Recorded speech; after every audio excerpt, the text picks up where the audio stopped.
Hey everyone, Erin here. So if you are familiar with my weekly garden strolls, these are unedited, totally unedited videos where we just walk around and look at the garden and we just talk about things. You will immediately notice two things. Number one is this is going up on Monday, and that is simply because there just wasn't any time during light hours where I was available to actually film this so that it could get up on Sunday morning. So I apologize for that. And two, I don't look nearly as terrible as I usually do in these videos. And that is not for any reason other than the fact that it is super hot here today. And I have been working my butt off in the garden. And I got so dirty and so sweaty and felt so incredibly disgusting that I had to go take a shower. So I actually took a shower for you people. I mean, I would have taken one anyway because I was really feeling disgusting. So it is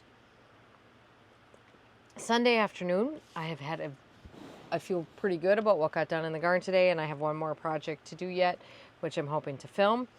But it was a good day in the garden, so worth getting really, really gross. Before we go stroll, I just have 3 pieces of wonderful mail. This is our garden postcards or cards feature in which people send me what's inspiring them in the gardens that they visit, and I share it with all of you. So this is from Cheryl. Dear Erin, enclosed you will find 5 pictures. 3 are from my recent visit to Meyer Gardens in Grand Rapids, Michigan. I couldn't pick just one. You know, I was supposed to be going to Michigan this coming week, and part of that is a tour of Meyer Gardens, and I was unable to go, and I'll probably tell you what that's about. So unfortunately, I'm missing it. So this was really nice that Cheryl sent some pictures. Well timed. She says, I couldn't pick just one. I chose these 3 because I felt that they summarize this garden the best. Sculptures, natives, and layering. By the way, this is Cheryl Beavis. She is a photographer, so this is Cheryl Beavis Photography. This is one of the beautiful sculptures that's in the Meyer Garden. The layering concept is one that you have made me more aware of in your videos. Thank you. I've also included 2 pics from my garden illustrating my attempts at layering. I hope you can see these okay. One shows my layer of different plants, daisies, Joe Pyeweed, eastern redbud, and limelight hydrangea, and the other illustrates the layering I searched for in my photography. Look at this gorgeous photo from Meyer. This is from their Japanese garden. Oh, Japanese gardens. I love visiting them. I don't want to have one because that is a lot of maintenance. Okay, so here is Cheryl's. Oh my gosh, what gorgeous photography. Look at that beautiful Joe Pyeweed. Absolutely gorgeous photo there, Cheryl. And this one as well. She says, you're a constant inspiration to me. I love watching all your videos, and I love your laid-back approach and keeps it real. Oh, Cheryl, thank you so much. That was really nice. Thank you for sharing that. I'm even more bummed that I'm not making it to the Meyer Garden.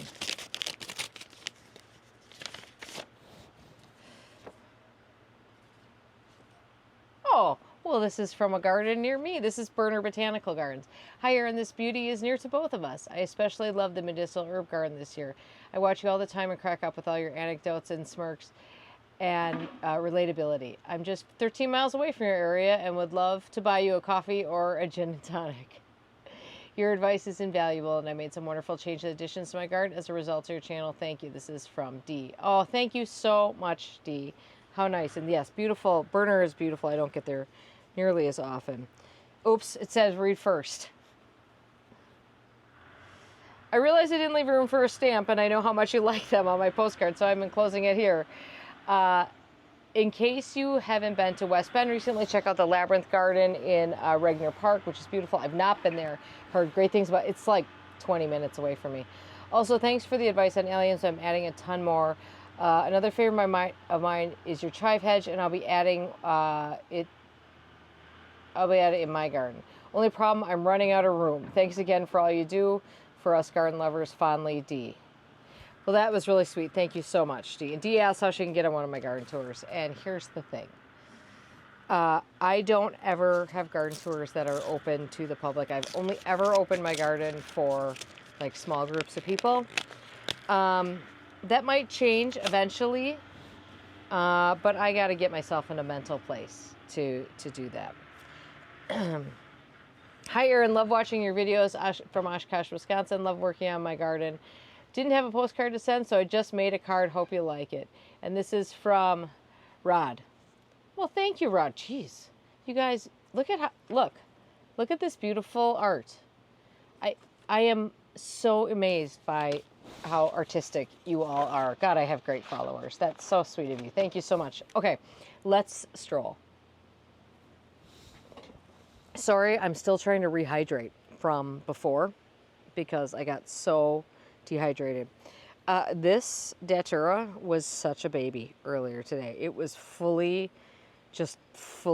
wilted. It was kind of ridiculous. Okay, let's stroll. Well, let's look at plants first. Well, actually, no, we're right here, and I'll show you the first thing that I did. So, check out these hydrangeas. So I planted 3 pop star hydrangeas.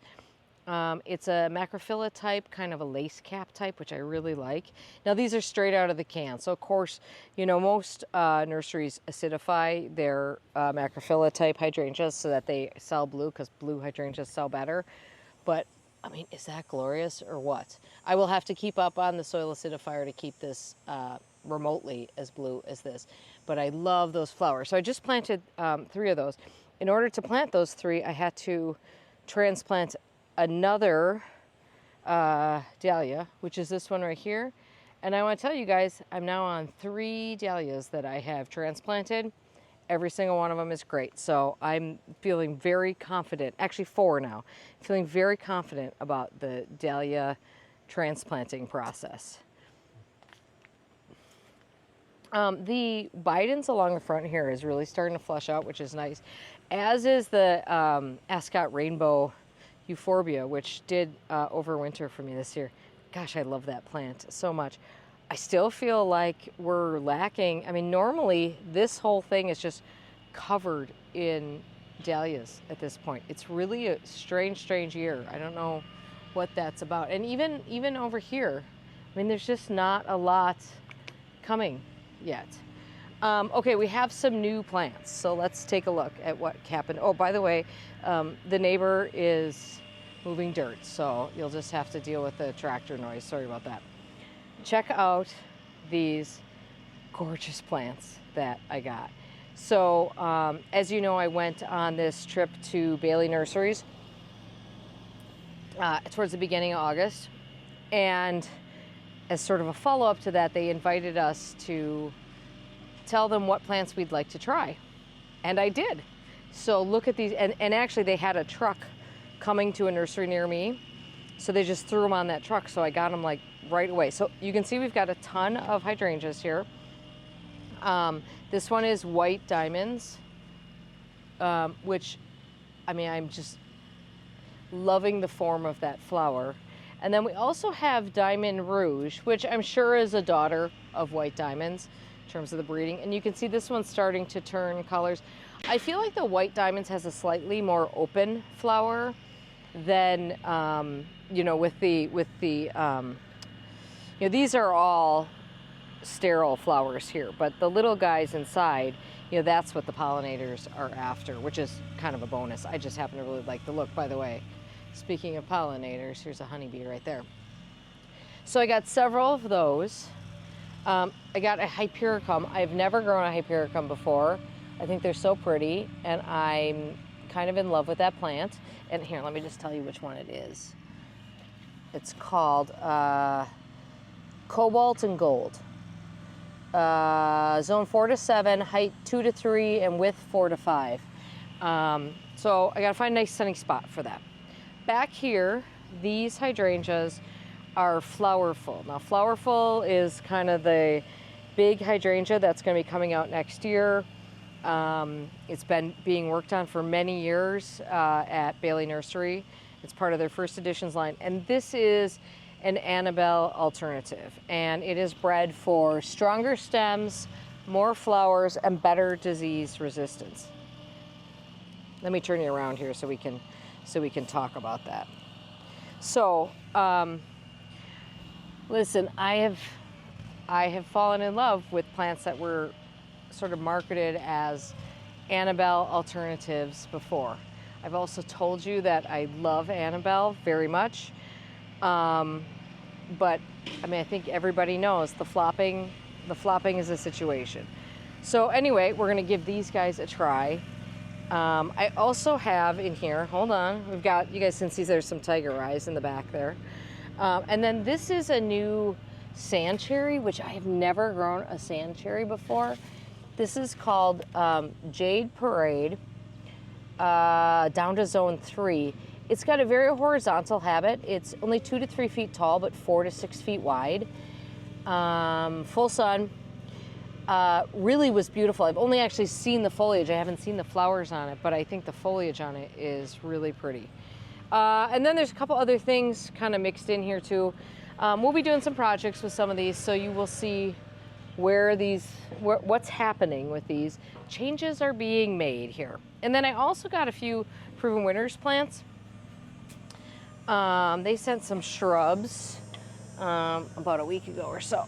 And this is a leucothe. Is that how we're pronouncing? Is that how we're pronouncing that? Leucotho? Paisley pup.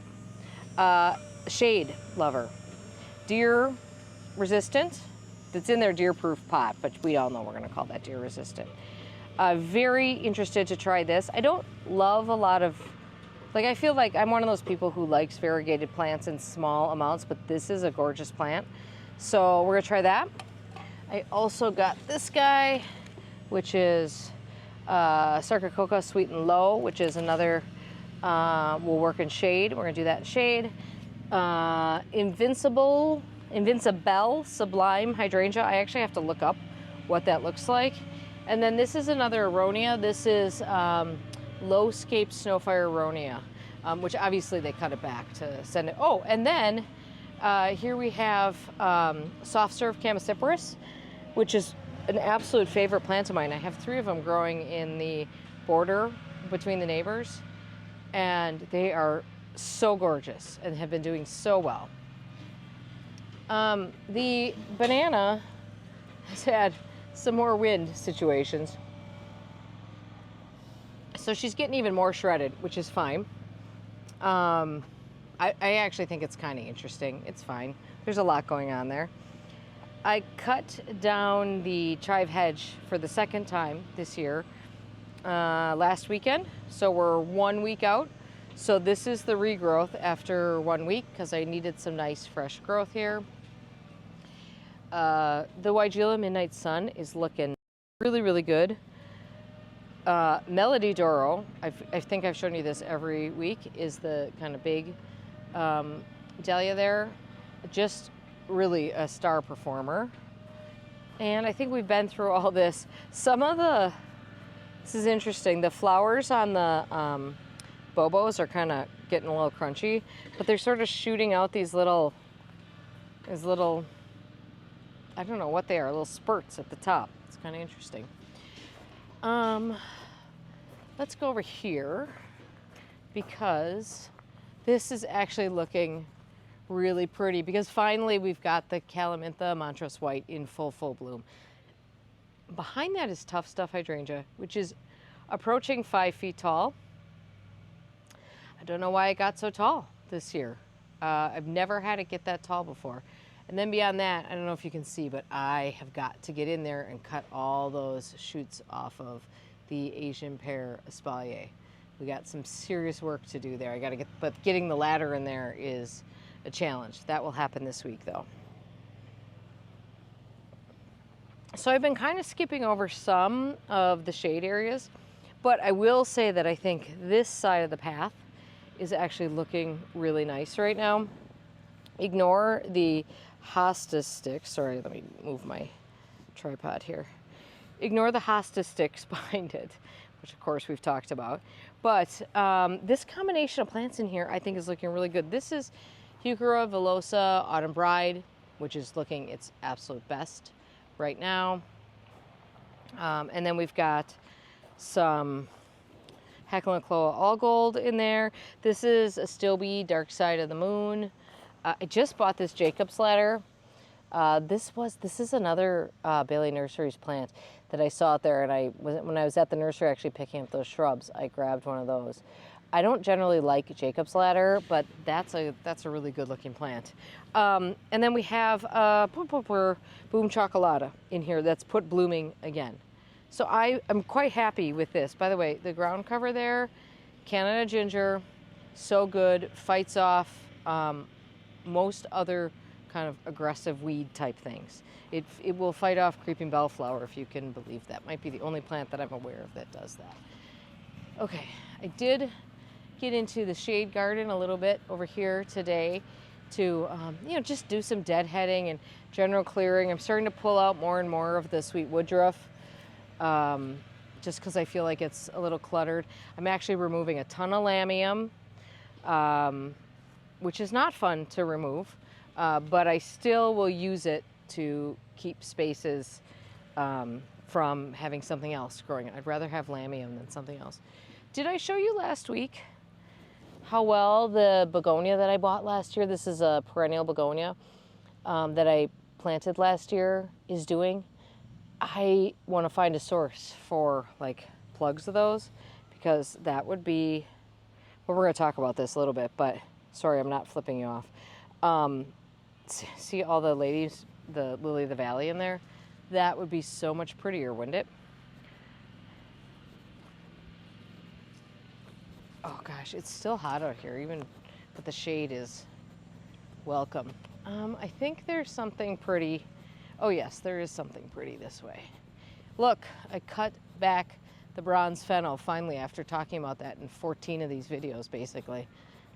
Oh, car coming.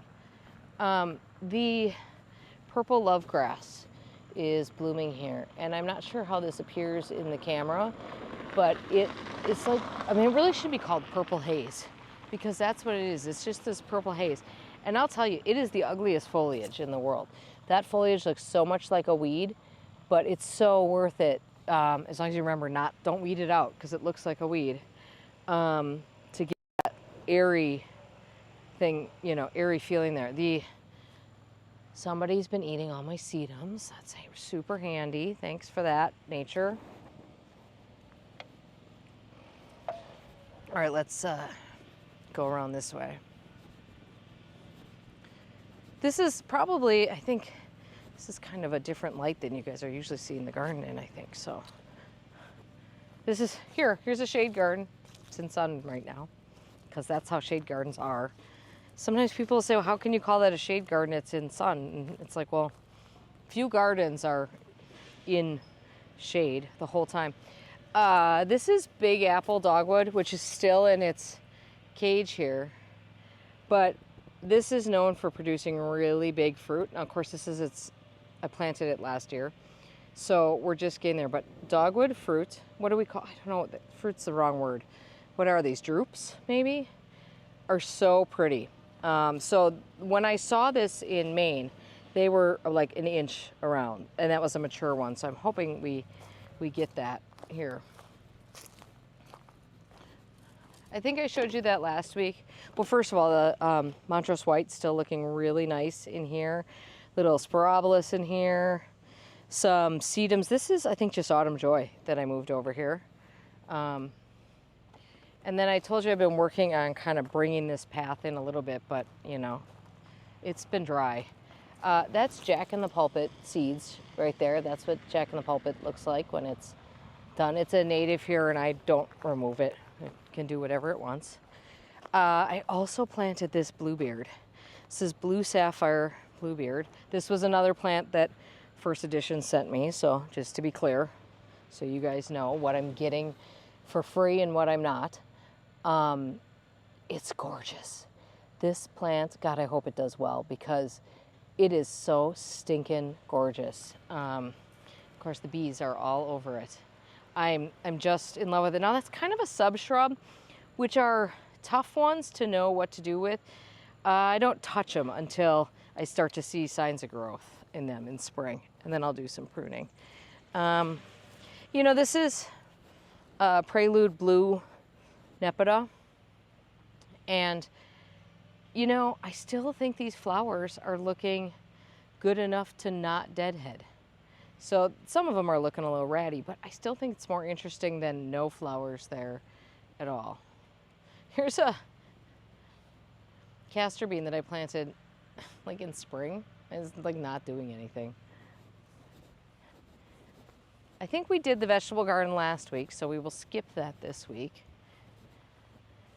You can see more of those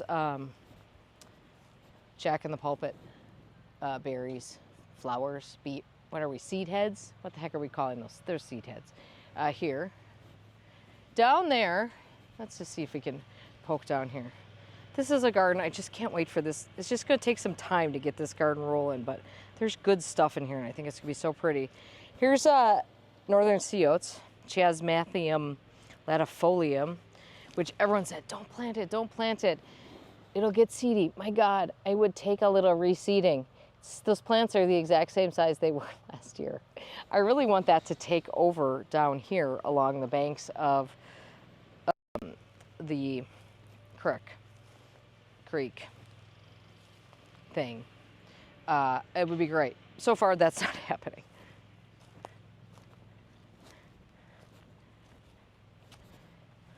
I have not watered yet today, but I am gonna get over here to do, these guys are still looking so pretty. I'm probably gonna say, like, I don't know, it's always hard for me to pick a favorite container, but this trio is way up there for me this year. I just love this bright spot in the shade, which is really pretty.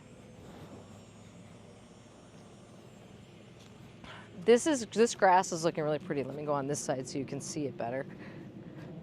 So this grass, this is the garden that Roy designed. I have some weeds in there that need to come out, like 4 of them. This is Millennia Paul Peterson. That's P-O-U-L, Peterson.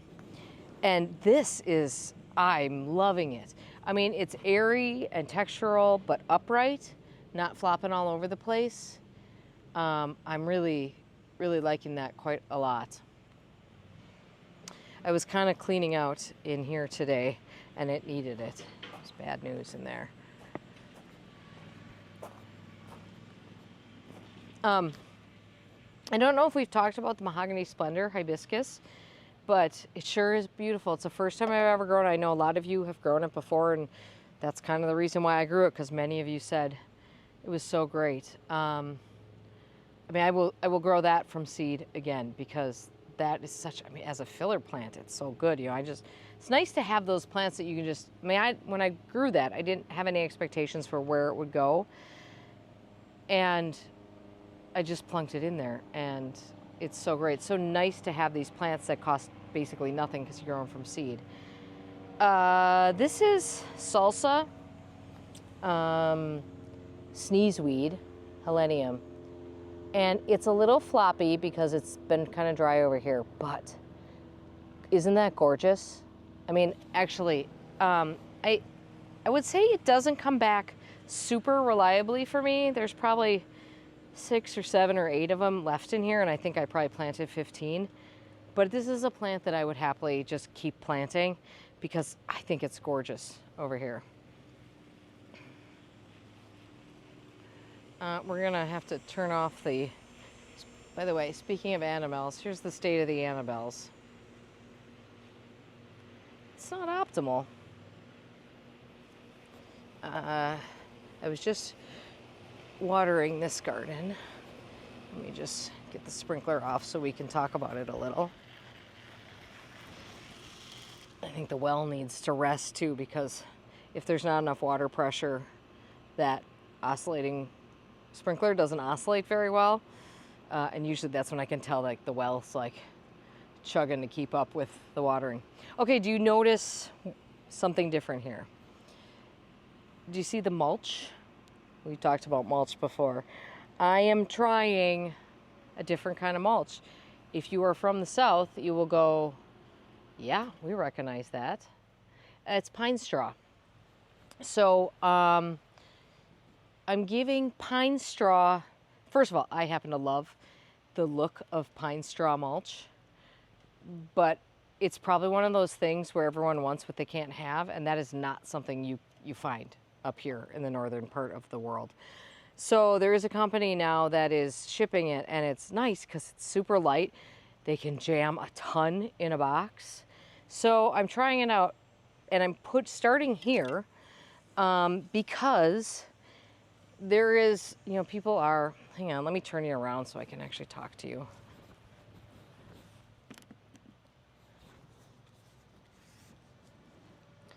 Okay, there are, we've talked about the jumping worm situation before, and, well, lots. I think every video I bring it up now.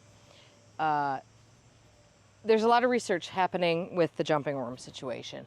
And one of the things that they're looking at is like what to do about mulch, because jumping worms, you mulch a bed and you are feeding the jumping worms. That is what they live for. They live in those top few inches of the soil. So you're just feeding the population. So there's a lot of question of like, should you mulch, should you not mulch, what kind of mulches should you use? And the answer seems to be, right now, it always changes. Hang on, I gotta sit. I am so pooped. I'm sitting on a cardboard box. There's a good chance it will collapse underneath me. Okay, sorry about that. So they've been looking at how jumping worm populations do in different kinds of mulch. And there is some, I don't know if this is evidence or anecdotal, but some of the research is kind of suggesting that they are not as interested in certain types of mulch. And one of those types of mulch is pine straw.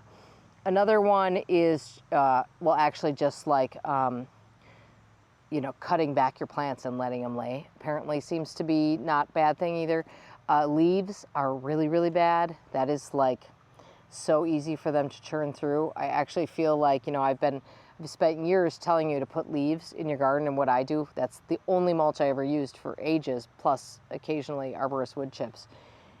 And now I think I maybe made my jumping worm problem worse by doing that because I didn't know. You don't know what you don't know, right? So I'm trying the pine straw in this bed where I have a lot of jumping worms. And I want to see how it looks. I want to see how it survives. I want to see how long it takes to break down. And I want to see if there's any difference in how jumping worms react. I love the look. I also love how easy it is to lay down. So certainly the easiest mulching I've ever done because it's so light and you just kind of fluff it and drop it. But it is kind of odd seeing pine straw here in the northern part of the country because that's not a mulch you can usually get. So it's my experiment, trying that out. All right, keep moving. Get up before we can't get back up again. I've been doing a lot of work in this bed. I think most videos I've been telling you I hadn't touched this bed yet. Well, now I've touched it quite a bit.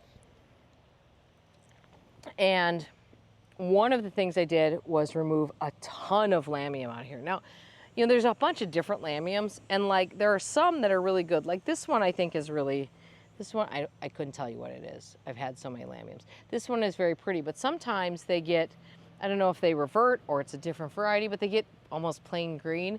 They're not that attractive. And I mean, I know many of you don't care for lamium because it really creates quite a mat, and it did here too. So basically anywhere you see soil there was lamium, and I dug it out. Not great. There are places where you can see I just kind of broke it off, but I got it out of there at least, and I can dig as I go.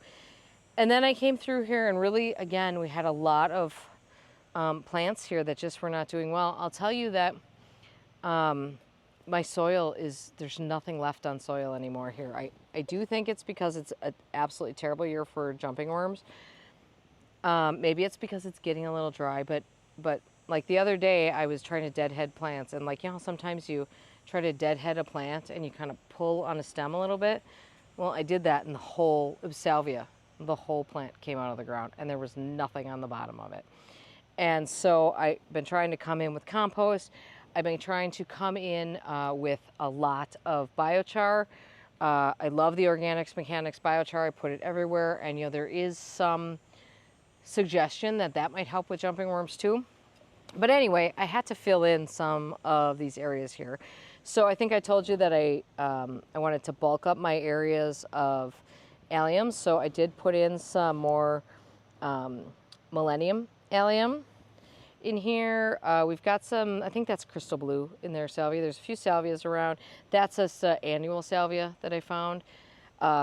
Put some more. There was already some catmint in here, so I put some more in, including I put in 5 white ones. I'm not familiar with white Nepeta.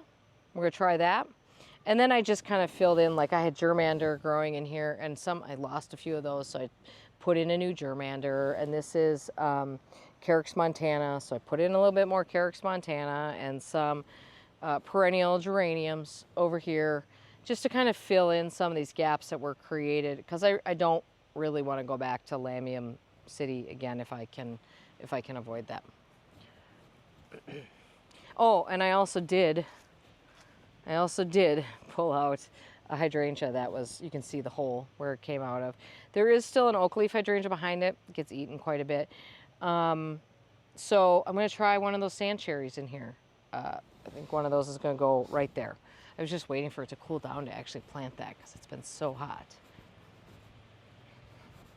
Okay, let's make our way this way, because I have been working on part of the garden over here as well. I don't know why this one hydrangea stem is dead and brown, but better go in there and cut that out. Here's let's see the banana in all its late day glory. This is the original banana. She's looking good. She's got big leaves. I weeded underneath it, which means now there's not a lot growing underneath it. I gotta stand some more plants up. I don't know if by last week I had done this, but I did cut back all the sanguisorba that was kind of staked up in here. Oh, chipmunk, did you see that? I'm also kind of thinking, like, this Hackalochloa right in front here is gorgeous. It is called Stripe It Rich. I have never seen it anywhere else, and I have 2 of them, this one and that one over there. But I am thinking that, I mean, it got so big this year, I am thinking that it probably needs to be moved, which would be next year would be the right time to move that. Because I think it's just getting too big for this area, and it's kind of a big, you know, it's just obscuring. I've got these beautiful June hostas behind there. Not that you would know. So I think those 2 are probably going to get moved, and I'm worried about moving them because I had a 3rd one and it died. But I just think they're not, maybe that one's okay over there. I don't mind that one in that corner, but this one is not so hot. So, well, whatever. That's a think about over winter, because fall is not the right time to move those. I still haven't really gotten in this bed to clean things up, nor have I gotten in there to pull out the Rudbeckia, which is not supposed to be there. I pull out Rudbeckia every year. Let's just go this way quick. So,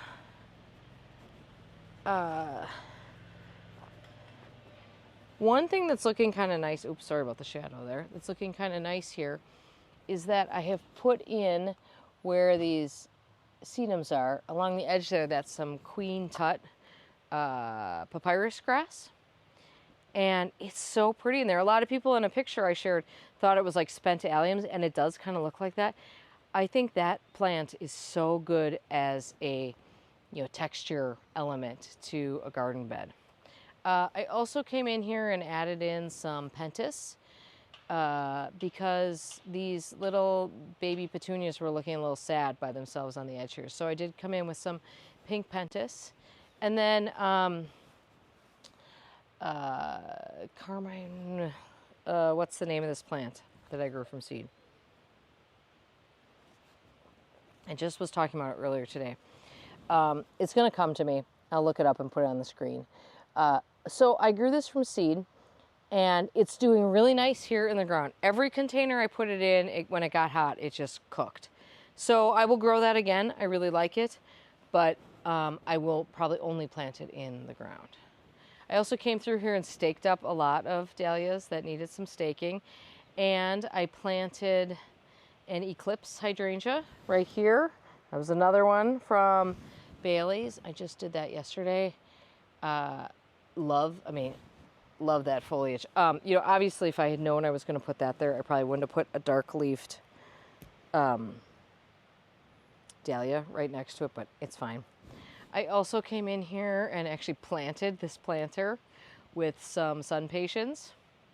It's like kind of that whole planter's falling apart, but I do love planters that are stuck into beds. It's kind of a thing I really like.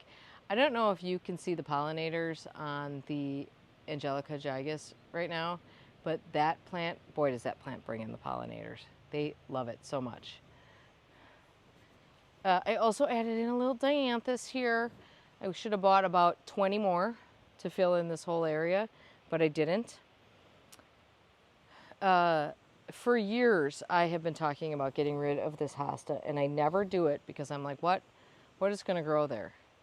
But this Japanese painted fern is clearly happy in this spot, and I think it looks beautiful there. So I think probably the answer is just more of that.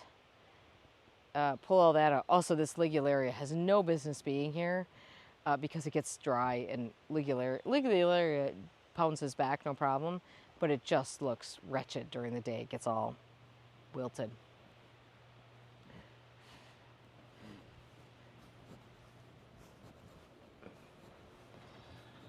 I did move some things around in here. Well, like one thing. I added this hydrangea. So this is Let's Dance Can Do, which was where I put those pop stars. I do like this hydrangea quite a lot. I just moved it over here. I think it'll get a little bit more sun actually over here. But I thought that filled in this area, a nice little height contrast, or you know, kind of a step down in height from the moonrise maple there. This blue globe spruce, this is what happens as blue globe spruces get older. They're not so much a globe anymore. They want to become a tree. And this one is getting really kind of funky. So I need to prune that. It's very hard to prune these. They will not regrow from where you prune them. So you have to be very careful about how you prune them. Honestly, this is probably a situation where the better thing to do would be to start with a new blue globe spruce, because this is getting quite misshapen.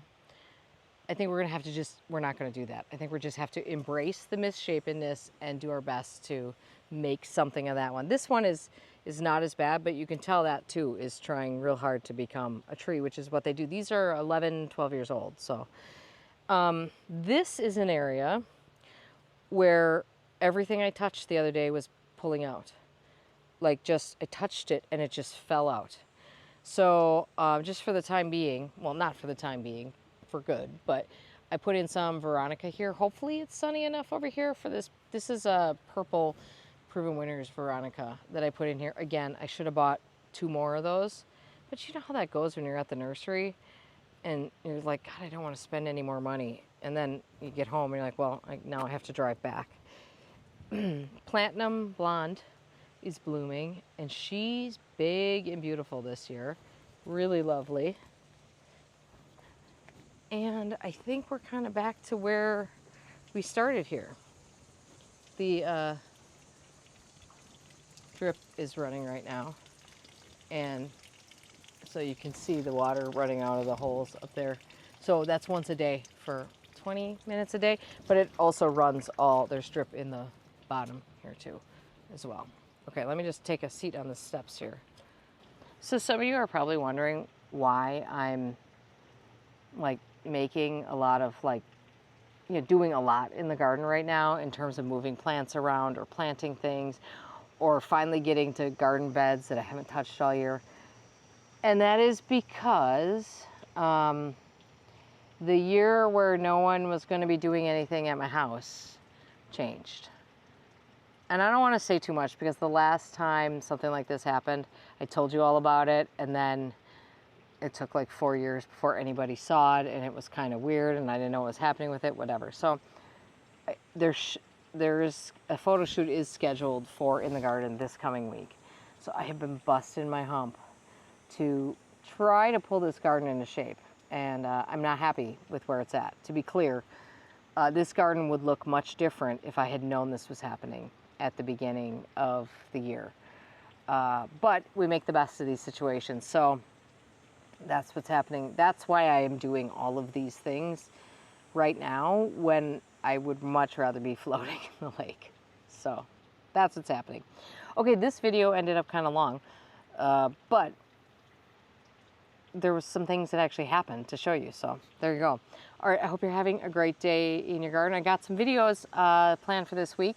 In fact, one that I made last weekend, and I've just been kind of taking my time editing it. So stuff coming up this week. Thank you for watching. Hope you're having a great start to your week, and come back next week and we'll look at the garden again. All right, have a great day. Bye, everybody.